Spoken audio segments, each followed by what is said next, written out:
থেকে কি পরিবেশ দূষিত হবে না? পরিবেশ সুন্দর রাখা সেই যুব প্রজন্ম তোমাদের উপরেই নির্ভর করে। তোমরা যদি যত্রতত্র কাগজ ফেলো না, যত্রতত্র তোমরা একটা চিপস খেয়ে চিপসের প্যাকেট ফেলো না, তোমরা আইসক্রিম খেয়ে যেখানে সেখানে ফেলো না, কোথায় ফেলবে? সেই ডাস্টবিনে। সেইভাবে আমরা পরিবেশকে সুন্দর এবং সবুজায়ন করে রাখতে পারি। সবুজ পরিবেশ মানে কি? গাছপালা লাগানো। সেই গাছপালা বা প্ল্যান্টেশন, সেটা একদিকে আমরা প্ল্যান্টেশন করলাম, গাছপালা লাগালাম, অন্যদিকে আমরা পরিবেশ দূষিত করলাম, সেটা তো হয় না। পরিবেশ আগে সুন্দর রাখবো এবং গাছপালাও লাগাবো, সেই গাছপালা থেকেই আমাদের পরিবেশ আরো সুন্দর হয়। গাছপালা আমাদেরকে কি দেয়? এই যে আমরা গরম অনুভব করছি, আজকে যদি গাছপালা না থাকে আমরা একটু বাতাসও পাবো না। সেই বাতাস আমাদেরকে কতটুকু গরমের মধ্যে আমাদেরকে শান্তি দিতে পারে। সুতরাং গাছপালা সেদিক থেকে তো বাতাস পেয়ে আমরা শান্তি পাই, মানসিক শান্তি পাই।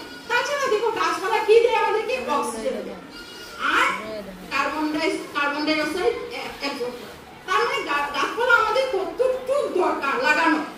সবুজায়নের কথা বলছি, সেই সবুজায়ন আমাদের স্কুলে কতটুকু হচ্ছে? কালকেও হয়েছিল কিছু গাছ লাগানো, তোমরা দেখেছো কালকে প্রোগ্রাম। হ্যাঁ, এমএলএ স্যার এসেছিলেন, তোমরা দেখেছো কিনা? কিছু গাছ লাগানো হয়েছে। তার মানে গাছপালা লাগানোর সঙ্গে সবুজায়নের সঙ্গে পরিবেশটাকেও যাতে সুন্দর রাখতে পারি, পরিবেশ দূষণমুক্ত পরিবেশ যাতে আমরা রাখতে পারি। কিভাবে রাখতে পারি? যাতে যত্রতত্র আমরা আবর্জনা ফেলবো না। যত্রতত্র আবর্জনা ফেললেই সেই সবুজায়নের মূল্যটাই চলে যাবে। সবুজায়ন সবসময় সার্থক হয় যদি আমরা যত্রতত্র আবর্জনা ফেলি না। পার্টিকুলার জায়গায় ওয়েস্ট পেপার বাস্কেটে তোমরা ফেলবে এবং সেইগুলি আমরা এমন জায়গায় ফেলা হবে যেখান থেকে পরিবেশ দূষিত হবে না। 3 নম্বর দেখো, প্ল্যান্টেশনের কথা তো বলেছি, মোটিভেশন। 2 নম্বরটা হলো মোটিভেশন। মোটিভেশন মানে কি? হ্যাঁ, মোটিভেশন মানে তোমাদের সেই কাজে তোমাদেরকে আমরা প্ল্যান্টেশন প্লাস তোমাদের সজাগতা বা সচেতনতার জন্য তোমাদের মোটিভেট করা। মোটিভেশন বাংলা কি মনে নেই বাংলা। তোমাদের অনুপ্রাণিত করা।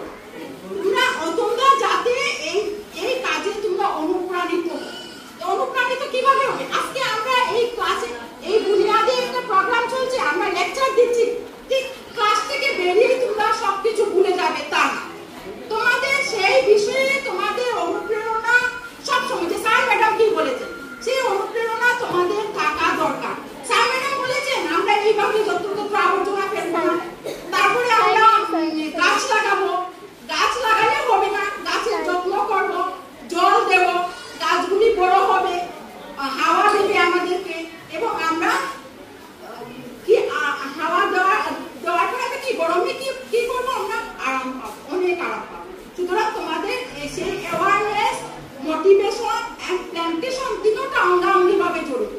তোমাদের সজাগতা প্রথম দরকার, তারপর তোমাদের মোটিভেশন করা আমাদের ডিউটি, আমাদের কর্তব্য।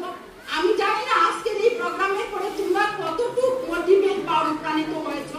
তোমরা যদি এই ক্লাস থেকে বেরিয়ে গিয়ে সেই একই রকম থাকো, যে মানে এতদিন থেকে প্রোগ্রাম ছাড়া অবস্থায় যেরকম ছিলে সেরকম থাকলে তো হবে না। সেই প্রোগ্রাম থেকে অনুপ্রাণিত হয়ে তোমরা কিছুটা হলে সবুজায়নের দিকে মন দেবে এবং আবর্জনা যত্রতত্র ফেলবে না। আর গাছ লাগানো তোমরা পারো, যদি বিশ্ব পরিবেশ দিবস আসছে 5 জুন, তোমরা প্রত্যেকে নিজের বাড়িতেও দেখো গাছ থাকতে পারে, সেগুলি এনে স্কুলে লাগানোর চেষ্টা করবে। আর বাড়িতেও আরো যাতে বিশেষ করে কিছু গাছ লাগানো যায়, সেটা বাড়ির অনেক উপকার হবে, সেদিকে তোমরা দৃষ্টি দেবে। Thank you.